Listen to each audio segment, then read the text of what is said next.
ವೀಕ್ಷಕರಿಗೆ ನಮಸ್ಕಾರ. ಈಗ ನಾವು ಆವಾಗಲೇ ಚರ್ಚೆಯಲ್ಲಿ ಹೇಳಿದ ಪ್ರಕಾರ ಹೊಳಸಾಲ ದಂಡೆಯ ಒಂದು ಸಮೀಕ್ಷೆ ಜೊತೆಗೆ ಹೊಳಸಾಲ ಭಾಗದ ಆಯಾ ಪಕ್ಷಗಳ ಧುರೀಣರ ಮಧ್ಯೆ ಏನೇನು ನಡೆದಿದೆ ಕೇಳ್ಕೊಳ್ಳೋಕ್ಕೆ ಅವ್ರ ಕಡೆ ಬಂದಿದ್ದೀವಿ. ಈಗ ಕಲ್ಲೋಳ ಗ್ರಾಮದಲ್ಲಿ ನಮ್ಮೊಟ್ಟಿಗಿದ್ದಾರೆ ರವಿ ಮಿರ್ಜೆಯವರೇ. ನಿಮಗೆ ನಮಸ್ಕಾರ. ರವಿ ಮಿರ್ಜೆಯವರಿಗೆ ನಾವು ಆವಾಗ ಕೇಳಿಸ್ತಾ ಇದ್ದೀನಿ, ಯಾಕೆ ಕಲ್ಲೋಳದಾಗಿದ್ದೀರಿ, ವಕ್ತಾರಿದ್ದಾರೆ. ಆದರೆ ನೀವು ಒಂದು ಲೆಕ್ಕದಲ್ಲಿ ಹೇಳ್ತಾರೆ, ಅದು ಇದನ್ನೆಲ್ಲ ಬಿಟ್ಟು ಹೋಗ್ತೀನಿ ನಾನು. ಅವಾಗ ನೀವು ಪ್ರಕಾಶ್ ಹುಕ್ಕೇರಿ ಅವ್ರನ್ನ ಸಮರ್ಥಿಸೋ ಕೇಳುವಂಥದ್ದೇ ಕೆಲಸ ಮಾಡ್ತಾ ಇದ್ದಿಲ್ಲ. ಜನ ಹೇಳ್ತಾರೆ ಭಾಳ ಅಭಿವೃದ್ಧಿ ಮಾಡಬೇಕಾಗಿತ್ತು, ಅದನ್ನೇ ಹೇಳೋದಿಲ್ಲ ಅವರು. ಸಮರ್ಥನೆ ಮಾಡ್ಕೊಳ್ಳಿಕ್ಕೆ ಭಾಳ ಬುದ್ಧಿವಂತರು ರವಿ ಅಂತ ಹೇಳ್ತಾರೆ. ಏನು ಹೇಳ್ತಾರೆ? ಸಮರ್ಥನೆ ಮಾಡ್ತಕ್ಕಂಥ ಸಂದರ್ಭ ಬರಂಗಿಲ್ರಿ. ಮಾನ್ಯ ನಮ್ಮ ನಾಯಕರಾದಂಥ ಪ್ರಕಾಶ್ ಹುಕ್ಕೇರಿ ಅವ್ರ ವಿಷಯದಾಗ ಅಭಿವೃದ್ಧಿ ಭಾಳ ಮಾಡಬೇಕಾಗಿತ್ತು ಅಂದ್ರೆ ಭಾಳ ಈಗಾಗಲೇ ಮಾಡಿ ಮುಗಿಸಿದ್ದಾರೆ. ಅಭಿವೃದ್ಧಿ ಒಬ್ಬ ಚುನಾಯಿತ ಪ್ರತಿನಿಧಿ ಏನು ಮಾಡಬೇಕು, ಸಾಮಾನ್ಯ ಜನರಿಗೋಸ್ಕರ, ಎಲ್ಲ ಜನರಿಗೋಸ್ಕರ ಮಿತಿ ಮೀರಿ ಇಡೀ ನಮ್ಮ ಕರ್ನಾಟಕ ರಾಜ್ಯದಾಗ 28 ಲೋಕಸಭಾ ಸದಸ್ಯರಿದ್ದಾರೆ. ಆಡಳಿತ ಪಕ್ಷ BJP ಅವರು ಇದ್ದರು, ವಿರೋಧ ಪಕ್ಷದಾಗ ನಾವು ಕಾಂಗ್ರೆಸ್ದವರು ಇದ್ದವು, JDSದವರು ಇದ್ದರು. ಒಟ್ಟಾರೆ ಅವರ ಅಭಿವೃದ್ಧಿ ಕಾರ್ಯ ಬೇರೆ ಲೋಕಸಭಾ ಸದಸ್ಯರಿಗಿಂತ ಯಾವ ರೀತಿ ಭಿನ್ನ ಐತಂತೀರಿ? ಎಲ್ಲ ಪಕ್ಷ ಹೇಳ್ತೀರಿ? ಎಲ್ಲ ದೃಷ್ಟಿಯಲ್ಲಿ ತಗೋರಿ ನೀವು. ಇವತ್ತು ರಾಯಬಾಗ್ ಹತ್ರ ಒಂದು ಟ್ರೇನ್ಗೆ ಓವರ್ ಬ್ರಿಡ್ಜ್ ಎಂದೋ ಮಹಾಕಾಲ ಬ್ರಿಟಿಷರ ಕಾಲದಿಂದ ಇದನ್ನ ರೈಲ್ವೆ ಲೈನ್ ಇತ್ತು, ಅಲ್ಲಿಂದ ಇಲ್ಲಿವರೆಗೂ ಅದಕ್ಕೊಂದು ಯಾವ ಓವರ್ ಬ್ರಿಡ್ಜ್ ರಾಯಬಾಗ್ ಸ್ಟೇಷನ್ ಹತ್ರ ಅದು ಮೊನ್ನೆ ನಮ್ಮ ನಾಯಕರಾದಂಥ ಪ್ರಕಾಶ್ ಹುಕ್ಕೇರಿ ಅವರು ಅದಕ್ಕೆ ಶ್ರಮಪಟ್ಟ ಮಂಜೂರಾತಿ ಮಾಡಿಸ್ತಂದ 17 ಕೋಟಿ ರೂಪಾಯಿದು ಓವರ್ ಬ್ರಿಡ್ಜ್ ಮಾಡಿದರು. ಯಾವ ಬಾಜುಲೆ ನೀವು ಯಾವ ಕ್ಷೇತ್ರದಾಗ ಹೋಗ್ರಿ ಅವ್ರ ಕೆಲಸ ಅಭಿವೃದ್ಧಿ ಮಾಡಿಲ್ಲ ಅಂದ್ರೆ ಹೇಳ್ರಿ ನಮಗೆ. ಆದ್ರೆ ಒಂದು ಅಪವಾದ ಐತೆ ಅವ್ರ ಮೇಲೆ. ನೀರಾವರಿ ಬಿಟ್ಟು ಈಗ ನಿಮಗೆ ಹೊಳೆ ದಂಡಿಗೆ ನೀರು ಐತಿ, ಬೇರೆ ಕೆರೆ ನೀರು ಬೇಕಾಗ್ತಿದೆ, ಕೆರೆ ನೀರು ತುಂಬೋದಾಗಲಿ ಅಥವಾ ಮತ್ತೊಂದು ಇನ್ನೊಂದಾಗಲಿ, ಎಷ್ಟು ನಾನು ಮಾಡಿಲ್ಲ ಅಂತಲ್ಲ, ಎಷ್ಟು ಬೇರೆ ಕೆಲಸಕ್ಕೆ ಒತ್ತು ಕೊಡ್ತಾರೋ ಅಷ್ಟು ನೀರಾವರಿಗೆ ಒತ್ತು ಕೊಟ್ಟಿದ್ದರೆ ಯಾವ ರೀತಿ ವೀರ ಪಾಟೀಲರು ದೊಡ್ಡ ಮನುಷ್ಯರದು ಬರೇ ಒಂದು ಕೆನಾಲ್ ತಂದಿದೆ. ಇವತ್ತಿಗೂ ಅವರ ಪೀಳಿಗೆನೇ ಇನ್ನೂ ಅಲ್ಲಿ ರಾಯಬಾಗ ತಾಲೂಕು ಆಳುವಂಥ ಅಷ್ಟರ ಮಟ್ಟಿಗೆ ಬೆಳ್ಕೊಂಡು ಬಿಟ್ಟರು. ಆ ರೀತಿ ಆಗ್ತಿತ್ತು. ಆದರೆ ಯಾಕೋ ಇವರು ನೀರಾವರಿಗೆ ಆದ್ಯತೆ ಕೊಡಲಿಲ್ಲ ಎಂಬ ಆಪಾದನೆ ಅವ್ರ ಮೇಲಿಲ್ಲ. ಪ್ರಾಮಾಣಿಕವಾಗಿರಲಿ ಸರ್, ನೀರಾವರಿಗೆ ಆದ್ಯತೆ ನಮ್ಮ ಕಡೆ ಅಲ್ಲ ತಮ್ಮ ಕಡೆನೂ ಹೇಳ್ತೇನೆ ಸರ್. 1 ಮಿನಿಟ್ ನನಗೆ ಮಾತಾಡಕ್ಕೆ ಅವಕಾಶ ಕೊಟ್ಟರೆ ಹೇಳ್ತೇನೆ.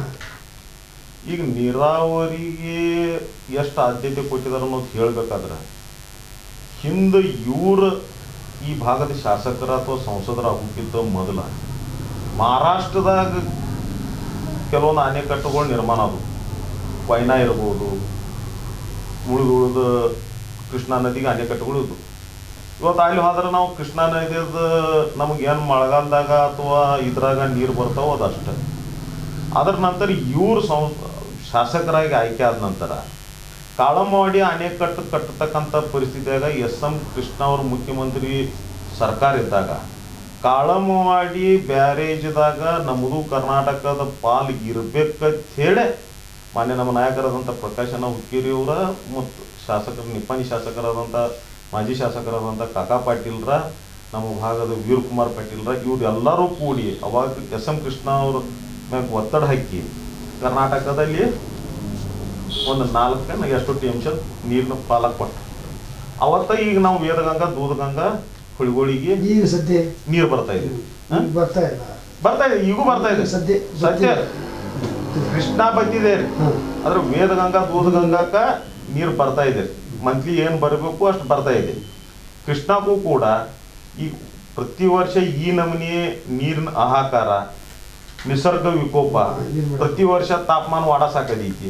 ಇದನ್ನೆಲ್ಲ ತಿಳ್ಕೊಂಡು ಇವ್ರು ಸಂಸದರ ಆದ ನಂತರ ಕಮಲಾಪುರ ಹತ್ರ ಈಗ ಬ್ಯಾರೇಜ್ ಮುಕ್ತಾಯ ಹಂತಕ್ಕೆ ಐತಿ. ಉಳಿದ ಕಡೆಗೆ ಮಾಂಜ್ರಿಗೆ ಕಾಮಗಾರಿ ಸ್ಟಾರ್ಟ್ ಐತಿ. ಕಲ್ಲೋಳ ಬ್ಯಾರೇಜ್ ಬಾಂದಾರ್ಕ ಮನ್ನಿ ಕುಮಾರಸ್ವಾಮಿ ಅವ್ರ ಬಜೆಟ್ದಾಗ 35 ಕೋಟಿ ರೂಪಾಯಿ ಇಟ್ಟಿದ್ರು. ಅದು ಸಮಸ್ಯೆ ಆಗೋದಿಲ್ಲ ಅಂತ ಮುಂದಿನ ದಿನದಾಗ ಸಮಸ್ಯೆ ಆಗೋದಿಲ್ರಿ. ಯಾಕಂದ್ರೆ ನೀರ ನಮ್ಗೆ ತಡಸಾಕ ಎಲ್ಲಿ ಕೃಷ್ಣಾವಳಿಯಾಗಿ ಇದನ್ನೆಲ್ಲ ಇಲ್ಲಿ ಬಿಟ್ರ ನಿತ್ರ ಉಗಾರ ನಿಲ್ಬೇಕು, ಉಗಾರ ಬಿಟ್ರ ಹಿಪ್ಪರಿಗೆ ನಿಲ್ಬೇಕು, ಹಿಪ್ಪರಿಗೆ ಬಿಟ್ರ ಇದನ್ನ ಚಿಕ್ಕ ಪಡಸಲಿಗೆ ಬಿಟ್ರೆ ಆಲ್ಮಟ್ಟಿ. ಲಾಂಗ್ ಡಿಸ್ಟೆನ್ಸ್ ಇರೋದ್ರಿಂದ ಎಲ್ಲ ಕಡೆ ನೀರಾವರಿ ಸೌಲಭ್ಯ ಸರ್ಕಾರದಿಂದ ಕೂಡ ನಮ್ಮ ಮಾನ್ಯ ಸಂಸದರಾದಂಥವ್ರು ಮತ್ತು ಈ ಭಾಗದ ಶಾಸಕರಾದಂಥವ್ರ ಯಾತ್ ನೀರಾವರಿಗಳು ಇರ್ಬೋದು, ಗಂಗಾ ಕಲ್ಯಾಣಗಳು ಇರ್ಬೋದು, ಎಲ್ಲರೂ ರೈತರು ವೈಯಕ್ತಿಕ ಪೈಪ್ಲೈನ್ ಮುಖಾಂತರ ನೀರು ಎಲ್ಲಿ ಉಳಿಯೋರು. ಹೀಗಾಗಿ ಅದನ್ನು ಮನದಾಗ ಇಟ್ಟುಕೊಂಡ ಈಗ ಆಲ್ರೆಡಿ ಎಲ್ಲ ಕಡೆ ಬ್ಯಾರೇಜ್ಗಳು ಇರ್ಬೋದು ಅಥವಾ ಬಾಂದಾರ್ಗಳು ಇರ್ಬೋದು ಅಥವಾ ಬ್ರಿಡ್ಜ್ಗಳು ಇದನ್ನು ಮಾಡೋದ್ರಿಂದನ ಈಗ ನೀರಾವರಿ ಮುಂದಿನ ಸಲದಿಂದ ನೀರು ನಿಲ್ತಾವೆ. ಉಗಾರ್ ಬ್ಯಾರೇಜು ಕೂಡ 3 ಮೀಟರ್ ಹೆಚ್ಚಿಗೆ ಮಾಡಿರಿ ಸಂಸದರಾದ ನಂತರ. ಕಮಲಾಪುರ ಬ್ಯಾರೇಜ್ ಮುಕ್ತಾಯಕ್ಕೆ ಬಂದೈತಿ. ಈಗ ನಾಳೆ ಕಲ್ಲೋಳ ಬ್ಯಾರೇಜು ಸ್ಟಾರ್ಟ್ ಆದೈತಿ. ಮಾಂಜ್ರಿ ಬ್ಯಾರೇಜ್ ಮುಂದಿನ ಸಲ ನೀರು ಹಿಡಿತಾರು. ಇವು ನೀರಾವರಿ ಸಂಬಂಧ ಮಾಡಿರೋ ಅಥವಾ ಮತ್ತೆ ಅದ್ರ ಸಂಬಂಧ ಮಾಡಿರಿ? ಆದರೆ ಅಲ್ಲಿ ಸಮಸ್ಯೆನ ಕೆರೆಗೆ ನೀರು ತುಂಬಿಸಬೇಕು. ಈಗ ಒಂದು ಏನೋ ಕೆನಾಲ್ ಹಿರೇಕೊಡಿಗೆ ಮಾಡಿದ್ದಾರೆ, ಕೆನಾಲ್ ಕೊಯ್ದು. ಈಗ ಅದು ಇಲ್ಲಿ ತನಕ ಪೂರ್ತಿ ಆಗಬೇಕಾಗಿತ್ತು. ಇದು ಒಂದು. ಎರಡನೇದು, ಕೆರೆಗಳಿಗೆ ನೀರು ತುಂಬಿಸುವಂಥ ಕೆಲಸ ಆ ಕಡೆದಾಗ ಆಗಬೇಕಾಗಿತ್ತು. ನೀವೆಲ್ಲ ಹೇಳಿದ್ರಿ, ಆ ಕಡೆದಾಗಬೇಕಾಯ್ತು, ಹಿರಣ್ಯಕೇಶಿದಾಗಬೇಕಾಗಿತ್ತು, ಈ ಕಡೆದಾಗಬೇಕಾಗಿತ್ತು, ಇವೆಲ್ಲ ಆಯಿತು. ಅದು ಚಿಕ್ಕೋಡಿ ತಾಲೂಕಿಗೆ ವ್ಯಾಪ್ತಿಗೆ ಆಗಲಿ, ಚಿಕ್ಕೋಡಿ ಲೋಕಸಭಾ ವ್ಯಾಪ್ತಿಗಾಗಲಿ ಎಲ್ಲ ಕೆರೆಗಳಿಗೆ ನೀರು ತುಂಬಿಸುವುದಾಗಲಿ, ಅದು 50% ಕೆರೆಗಳಿಗೆ ನೀರು ತುಂಬಿಸುವಂಥ ಕೆಲಸ ಸರ್ ಆಗಿಲ್ಲ. ರಾಯಬಾಗ ತಾಲೂಕದು ಕೆರೆಗಳಿಗೆ ನೀರು ತುಂಬತಕ್ಕಂಥ ಯೋಜನೆ ತಂದರು. ಮಾನ್ಯ ಅವಾಗಿನ ಹಿಂದಿನ ಜನಪ್ರಿಯ ಮುಖ್ಯಮಂತ್ರಿಗಳಾದಂಥ ಸಿದ್ದರಾಮಯ್ಯನವರು ರಾಯಬಾಗದಾಗ ಬಂದು ಕಾರ್ಯಕ್ರಮ ಮಾಡಿ ಶಂಕುಸ್ಥಾಪನೆ ಮಾಡಿ already pipeline work start. Athani ತಾಲೂಕದ ಕೆರೆಗಳು ನೀರು ತುಂಬಾಕ ಕಿಳೆಗಾಂವ್ ಬಸವೇಶ್ವರ ಯಾತ್ ನೀರಾವರಿ 13,100 ಕೋಟಿ ರೂಪಾಯಿದ ಅಲ್ಲಿಯೂ ಮಾನ್ಯ ಮುಖ್ಯಮಂತ್ರಿ ಅವಾಗಿನ ಮುಖ್ಯಮಂತ್ರಿ ಆದಂಥ ಸಿದ್ದರಾಮಯ್ಯನವ್ರನ್ನ ತಂದ ಅಡಿಗಲ್ಲು ಸಮಾರಂಭ ಮಾಡಿ ಅಲ್ಲಿಯೂ ಕಾಮಗಾರಿ ಚಾಲು ಐತಿ, ಕಾಮಗಾರಿ ಸ್ಟಾರ್ಟ್ ಐತಿ. ನಮ್ಮ ಚಿಕ್ಕೋಡಿ ಸದಲ್ಗ ಮತಕ್ಷೇತ್ರದಾಗಿನೂ ಸಟಾಬಟ ಕೀರೂರು, ಕಾಡಾಪುರ್, ಜೋಡ್ಕುಳಿ, ಶಿರಗಾಂವ್, ಚಿಂಚಲಿ, ನೈಂಗ್ಲಸ್, ಪಟ್ಟಣಗುಡಿ ಕೆರೆ ಪೈಪ್ಲೈನ್ ಸ್ಟಾರ್ಟ್ ಇದೆ. ಅದು ಸಹಿತ ನಿಮಗೆ ಮೊನ್ನೆ ಪೇಪರ್ದಾಗ ಬಂದದ ನೀವು ಹೇಳಿದಿರಿ. ಅದು ನಿಜ ಸ್ಥಿತಿ, ಕಾಡಾಪುರ್ ಕೆರೆ ನಿಜ ಸ್ಥಿತಿ ಏನಿದೆ? ಯಾಕಂದ್ರೆ ಅವ್ರು ಹೇಳ್ತಾ ಬೇರೆ, ನೀವು ಹೇಳಿದ್ರೆ ಬೇರೆ. ಸರ್, ನಾ ವಿರೋಧವ್ರ ಮ್ಯಾಗ ಇವತ್ತು ಆರೋಪ ಮಾಡಕ್ ಹೋಗಂಗಿಲ್ಲ. ನೀವು ಸಮರ್ಥನೆ ಮಾಡಿದ್ರಿ? ಸಮರ್ಥನೂ ಮಾಡಂಗಿಲ್ಲ. ವಿರೋಧವ್ರ ಮ್ಯಾಗ ಯಾಕೆ ಆರೋಪ ಮಾಡಂಗಿಲ್ಲ?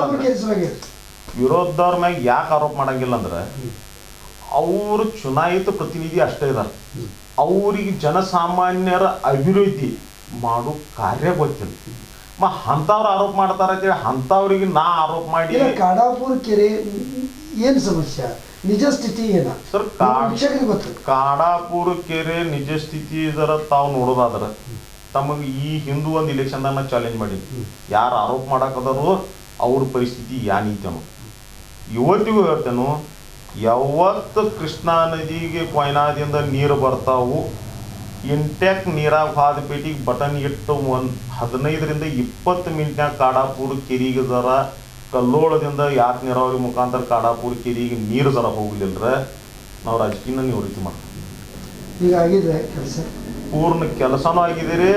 ಅಲ್ಲಿ ಜನವರು ನೀರು ಕೊಡ್ತಾವು. ಈಗ 3 ವರ್ಷ ಆಯ್ತು. ಅಲ್ಲಿ ಸುತ್ತಮುತ್ತಲಿನ ರೈತರು ಕೊಡ್ತಾರೋ ಮೇಲಾಗಿ ಅಲ್ಲಿ ಸುತ್ತಮುತ್ತಲಿನ ಬೋರ ಬಾಯಿ ಕೂಡ ಇವತ್ತಿಗೂ ನೀರು ಕಮ್ಮಿ ಆಗಿಲ್ಲ. ಇವರಿಗೆ ಹಳ್ಳಿಗಳ್ದಾಗ ಹೋಗಿ ಜನಸಾಮಾನ್ಯರ ಹತ್ರ ಹೋಗಿ ಅಥವಾ ಸಾಮಾನ್ಯ ವರ್ಗದ ಜನರ ಹತ್ರ ಹೋಗಿ ಮಾತಾಡಿಸಿ ಕೇಳ್ರ ಮಾಡ್ರ ಅಲ್ಲಿ ನೈಜ ಸ್ಥಿತಿ ಗೊತ್ತಾಯ್ತು. ನಾದ ಮನೆ ಆರೋಪ ಮಾಡಿದ್ದಾನೆ ಸ್ಪಷ್ಟ. ಒಂದು ಯಾವುದೋ ಮಾಧ್ಯಮ ಇರ್ಬೋದು ಅಥವಾ ಯಾವುದೋ ಒಂದು ಪತ್ರಿಕೆ ಇರ್ಬೋದು, ಪಕ್ಷಾತೀತವಾಗಿ ತಮ್ಮ ಲೇಖನ ತಮ್ಮ ಸತ್ಯಾಂಶ ಇರಬೇಕು, ಬರಿಬೇಕು.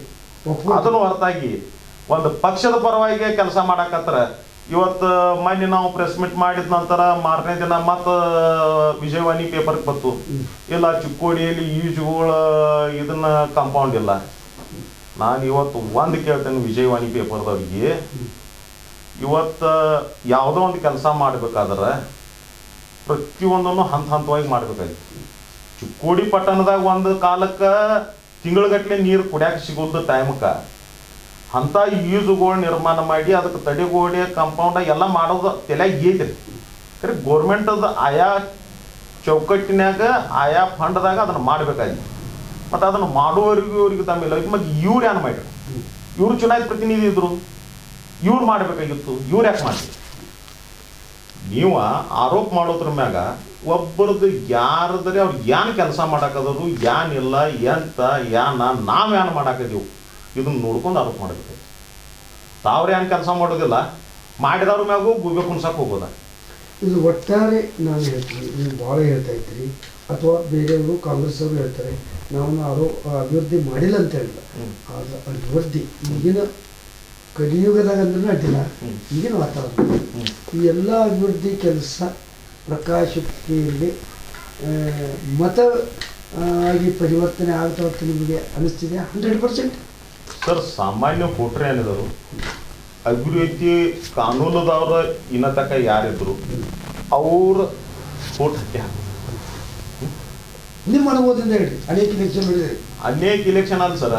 ಇವತ್ತು ಕಾಗವಾಡ ಮತಕ್ಷೇತ್ರಕ್ಕೆ ಹೋಗ್ರಿ, ಅತನಿಗೆ ಹೋಗ್ರಿ, ಅಥವಾ ರಾಯಬಾಗ್ ಹೋಗ್ರಿ, ಕುಡ್ಚಿಗೆ ಹೋಗ್ರಿ, ಎಲ್ಲೆಲ್ಲಿ ನಮ್ಮ ನಾಯಕರಾದಂಥ ಪ್ರಕಾಶ್ ಹುಕ್ಕೇರಿ ಅವರು ಅಭಿವೃದ್ಧಿ ಮಾಡಿದರು ಅಲ್ಲಿ ವೋಟ್ರ್ ಅವರ ಸ್ವಇಚ್ಛೆಲೆ ತಯಾರಿದ್ದಾರೆ. ಆದರೆ ಕಾಂಗ್ರೆಸ್ ಅಲ್ಲಿ ಒಳ ರಾಜಕಾರಣ ಹೊರ ರಾಜಕಾರಣ ಸ್ವಲ್ಪ ಐತೆ, ನೀವು ನಂಬ್ತಿರೋದು ನಮ್ಗೆ ಗೊತ್ತಿಲ್ಲ. ಇಲ್ಲ, ಒಳಗಿನಿಂದ ರಾಜಕಾರಣ ಬೇರೆ. ಅಂದ್ರೆ ನಾನು ಸಂಗ್ರಹಿಸಿದ ಮಾಹಿತಿ ಪ್ರಕಾರ ಅನೇಕ ಕಾಂಗ್ರೆಸ್ಸಿಗರು ಬಿಜೆಪಿ ಮಾಡೋದ್ರು, ಅನೇಕ ಬಿಜೆಪಿಯವರು ಕಾಂಗ್ರೆಸ್ ಮಾಡೋದ್ರ ಒಂದು ಸುದ್ದಿ ಇಲ್ಲ. ಇಲ್ಲ, ಆ ತರದ್ದು ಯಾವ್ದು ಬಿಜೆಪಿ ಕಾಂಗ್ರೆಸ್ ಎಲ್ಲರಿಲ್ಲ. ಇಲ್ಲ, ಆ ತರದ ಸಂಖ್ಯೆ ಕಡಿಮೆ ಇದೆ. ನಮ್ಮ ಪಕ್ಷದಾಗ ಆ ತರದ್ದು ಯಾವ್ದೋ ಒಳ ರಾಜಕಾರಣ ಇಲ್ಲ. ನಮ್ಮ ಪಕ್ಷದಾಗ ಒಂದ ಧೋರಣೆ, ಒಂದ ಧ್ಯೇಯ, ಒಂದೇ ಗುರಿ. ಈ ಇಲೆಕ್ಷನ್ದಾಗ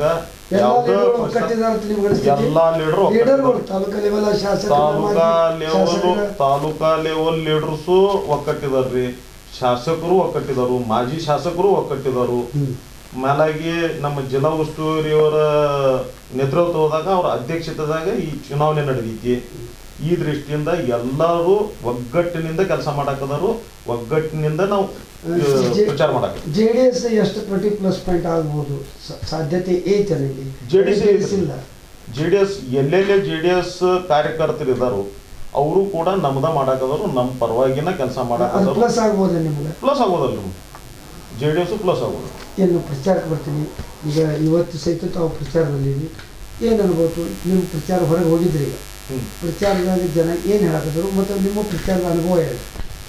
ಪ್ರಚಾರದಾಗ ಜನ ಈಗ ನಾವು ಮಸ್ತ್ ಕಾಗವಾಡ ಮತಕ್ಷೇತ್ರ ತಿರುಗಾಡಿದೀವಿ, ಅತನಿ ತಿರುಗಾಡಿದೀವಿ, ರಾಯಬಾಗ್ ತಿರುಗಾಡಿದೀವಿ, ಕುಡ್ಚಿ ತಿರುಗಾಡಿದೀವಿ, ನಿಪ್ಪಾಣಿ, ಸಾಧಾರಣ ಚಿಕ್ಕೋಡಿ ಲೋಕಸಭಾದು 8 ಕ್ಷೇತ್ರ ತಿರುಗಾಡಿದ್ವಿ ನಾವು. ಆದ್ರೆ ನಮಗೆ ರೆಸ್ಪಾನ್ಸ್ ಎಲ್ಲ ಕಡೆ ಚಲೋ ಐತಿ.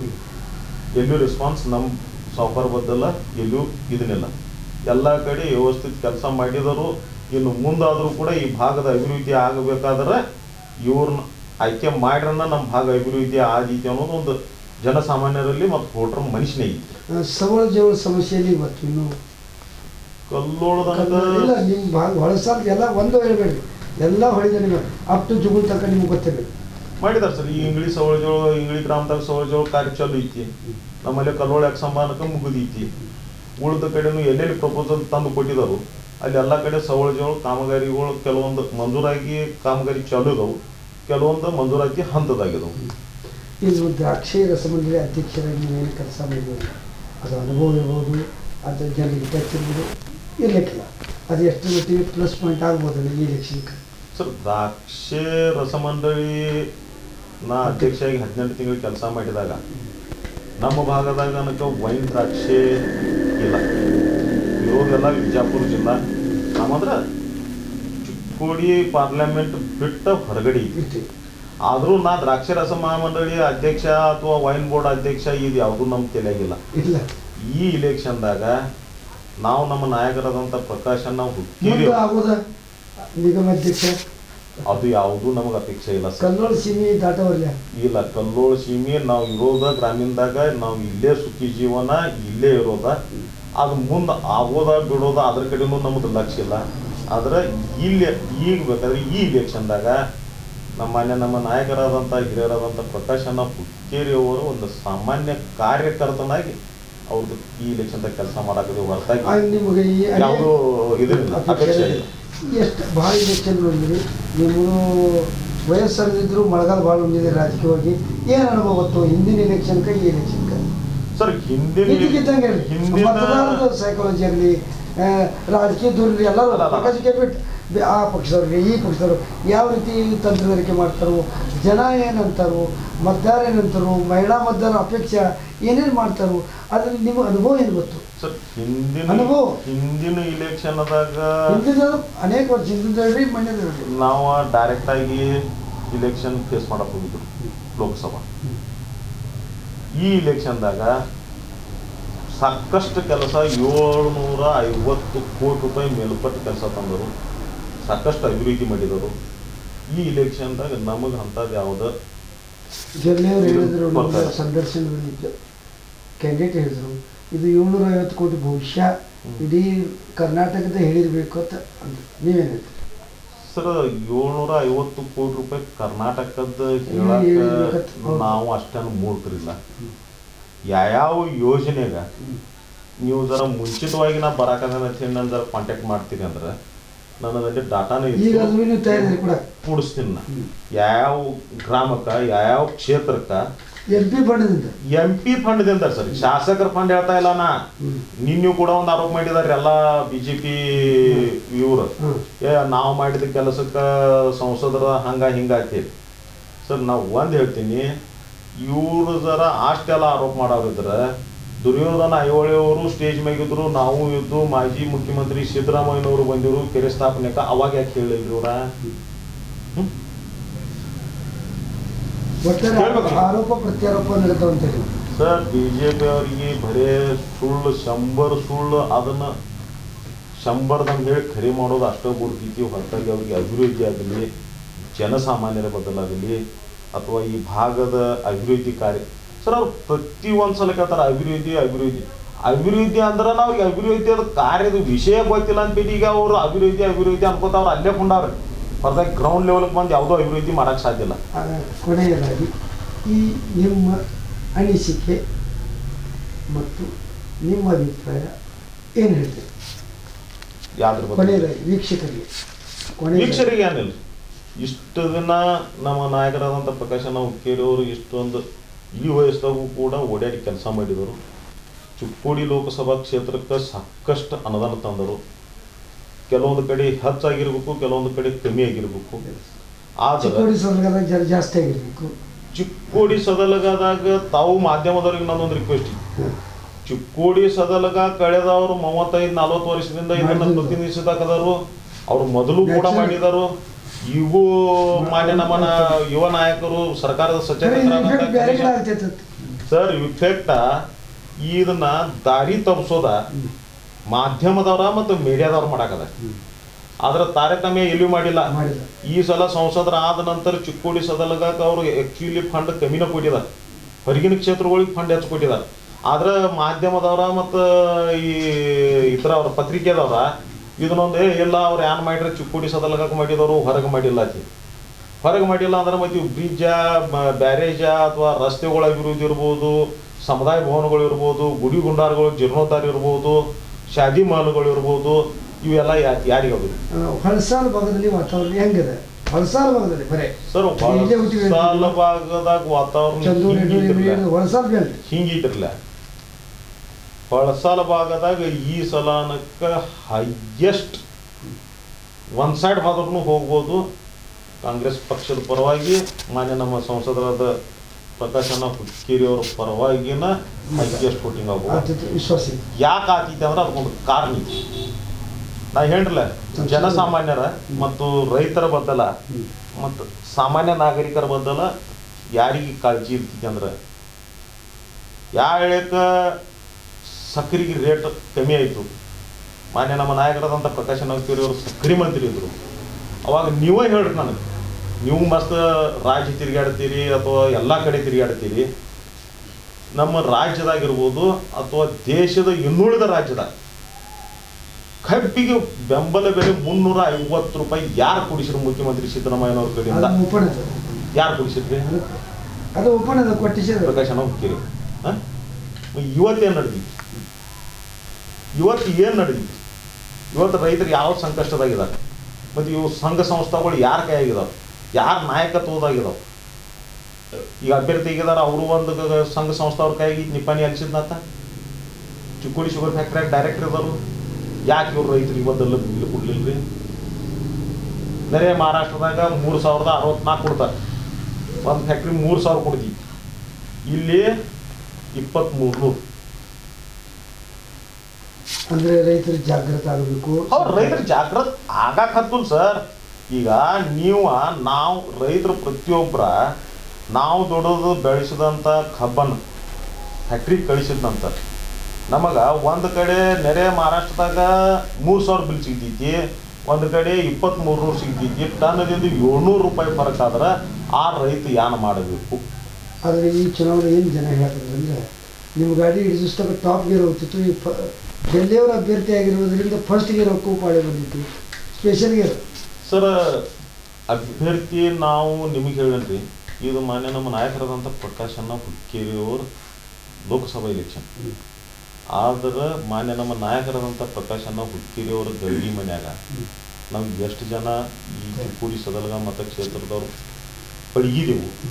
ಅವರ ನಮ್ಮಂಥ ಕಾರ್ಯಕರ್ತರು ಗ್ರಾಮ ಪಂಚಾಯತಿ ಇಲೆಕ್ಷನ್ ನಿಲ್ಲಿಸಿರ್ಬೋದು, ತಾಲೂಕಾ ಪಂಚಾಯತಿಗೆ ಇರ್ಬೋದು, ಜಿಲ್ಲಾ ಪಂಚಾಯತಿಗೆ ಇರ್ಬೋದು, ಅಥವಾ ಪಟ್ಟಣ ಪಂಚಾಯತಿ, ಮುನ್ಸಿಪಾಲ್ಟಿ ಯಾವುದೇ ಇಲೆಕ್ಷನ್ಗೆ ಒಬ್ಬ ಕಾರ್ಯಕರ್ತರನ್ನು ನಿಲ್ಲಿಸಿದಾಗ ಅವರ ಅದನ್ನು ಹಗಲಿ ರಾತ್ರಿ ಫುಲ್ ಅಲರ್ಟ್ದಾಗ ಇಲೆಕ್ಷನ್ ಮಾಡ್ತಾರೆ. ಇನ್ನು ಅವ್ರ ಇಲೆಕ್ಷನ್ಗೆ ನಾವು ಕಾರ್ಯಕರ್ತರು ಮಾಡಂಗಿಲ್ಲ ಅಂದ್ರೆ ನೀವು ವಿಚಾರ ಮಾಡಿರಲ್ಲ. ಮತ್ತು ಮುಂದಿನ ಅಭ್ಯರ್ಥಿ ಇವ್ರು ಯಾರು ನಮ್ಗೆ ಹೊಸವಾಗಿಲ್ಲ, ಇವ್ರು ಯಾರು ಹೊಸವಾಗಿಲ್ಲ ನಮ್ಗೆ ಅಭ್ಯರ್ಥಿ. ಇವ್ರು ಸಕಟದ ಆಗಿ ಹೋಗಿದ್ದಾರೆ, ಒಂದವ್ರವ್ರದವರು ಆಗಿ ಹೋಗಿದ್ದಾರೆ. ಮತ್ತು ನಮಗೆ ಯಾವಾಗೂ ಕೃಷ್ಣಾ ನದಿ ಹಿಂಗೆ ಹರಿದು ಹಿಂಗೆ ಆಲ್ಮಟ್ಟಿಗೆ ಹೋಗಿದ್ದೆ ಅಂದ್ರೆ ನಮಗೆ ಹಿಂಗೆ ಯಾವಾಗ ಹೋಗಿ ಅಭಿಸಿಲ್ಲ. ನಾವು ಹಿಂಗೆ ಉರ್ಪಟ್ಟೆ ಹೋಗಿ ಅಭಿಸಿದ್ರು. ಸುನಾಮಿ ವಿರುದ್ಧ ಹೋರಾಟ ಮಾಡಿದಾರೆ ನಮ್ಮ ನಾಯಕರಾದಂಥ ಪ್ರಕಾಶಣ್ಣ ಹುಕ್ಕೇರಿಯವರ. ಮತ್ತು ಈಗೂ ಕೂಡ ಸುನಾಮಿ ವಿರುದ್ಧ ಹೋರಾಟ ಇದ್ದು ನಾವು. ಒಟ್ಟಾರೆ ನಿಮಗೆ ವಿಶ್ವಾಸ ಐತಿ ಸರ್? ಎಷ್ಟು ಬೆಳಿಗ್ಗೆ ಕೊನೆ 6ಕ್ಕೆ ಪೂರ್ವಕ್ಕೆ ಸೂರ್ಯ ಹುಟ್ಟುತ್ತಾ ಆಮೇಲೆ ಲೆಕ್ಕಿ ಇದ್ದಿಲ್ಲ ಅಷ್ಟು ಈ ಚುನಾವಣೆಯೂ ಕೂಡ ಮಾನ್ಯ ನಮ್ಮ ನಾಯಕರಾದಂಥ ಪ್ರಕಾಶಣ್ಣ ಹುಕ್ಕೇರಿಯವರು ಪ್ರಚಂಡ ಬಹುಮತದಿಂದ ಆರಿಸಿ ಬಂದು 2ನೇ ಬಾರಿಗೆ ದಿಲ್ಲಿ ಪ್ರವೇಶ ಮಾಡ್ತಾರೆ ಪಾರ್ಲಿಮೆಂಟ್ ಅನ್ನೋದು ಆತ್ಮವಿಶ್ವಾಸ. ರಾತ್ರಿ ಸ್ವಲ್ಪ ಕತ್ಲಾದ್ರೂ ತಾವು ಪ್ರಚಾರದಲ್ಲಿ ಸ್ವಲ್ಪ ಬೆಳೆದು ಬಂದರೂ ಸಹಿತ ನಮ್ಮ ಮಟ್ಟಿಗೆ ಅತಿ ಮನಸಾರೆ ಮಾತನಾಡ್ತಿಕ್ಕೆ ಧನ್ಯವಾದ ಸರ್. ನಮಗನಕ ದಣಿವಿಕೆ ಅನ್ನೋದು ಇಲ್ಲ. 23ನೇ ತಾರೀಕು ವೋಟಿಂಗ್ ಪ್ಯಾಕ್ ಆಗಿ PT ಪ್ಯಾಕ್ ಆಗಿ ಸ್ಟ್ರಾಂಗ್ ರೂಮ್ ಹೋಗೋ ತಕ್ಕ ನಮ್ಗೆ ಯಾವ ಕಾರ್ಯಕರ್ತರಿಗೆ, ನನಗಷ್ಟ ಅಲ್ಲ, ಯಾವ ಕಾರ್ಯಕರ್ತರಿಗೆ ದಣಿ ಅನ್ನೋದಿಲ್ಲ. ಯಾವುದೇ ಬಿಸಿಲು ಲೆಕ್ಕಕ್ಕಿಲ್ಲ, ಯಾವುದೋ ರಾತ್ರಿ ಲೆಕ್ಕ. ನಾವು ರಾತ್ರಿ ಬಂದಕ್ಕೆ ನಿಮಗೆ ಬೇಸರ ಇಲ್ಲ. ಇದಕ್ಕಿಂತ ಮುಂದೆ ಮತ್ತೆ ಯಾವಾಗ ಸಂದರ್ಭ ಬಂದಾಗ ನೀವು ರಾತ್ರಿ ಮಧ್ಯ 12 ಗಂಟೆಗೆ ಬಂದ್ರೂ ನಿಮಗೆ ನಾವು ಸಂದರ್ಶನ, ನಿಮಗೆ ಯಾವ ಬೇಕಾದ ಮಾಹಿತಿ ಕೊಡಾಕ ಮುಕ್ತ ಮನಸ್ಸಿನಿಂದ ತಯಾರಿದೆ. Thank you sir.